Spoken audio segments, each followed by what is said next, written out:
క్రీస్తు వాక్య పరిచర్యలు అను కార్యక్రమమునకు అందరికీ స్వాగతము, సుస్వాగతం.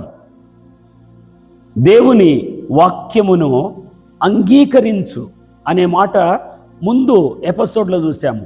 ఈరోజు దేవుని వాక్యమును ఆనుకో లేక ఆధారపడు, అప్పుడు అది నిన్ను బలపరుచును, అది నీకు బలమునిచ్చును.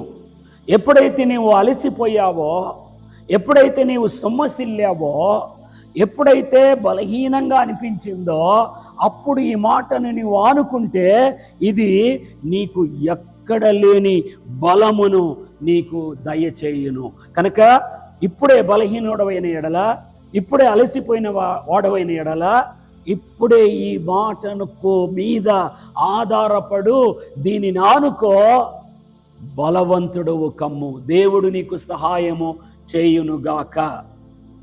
ఆమేన్.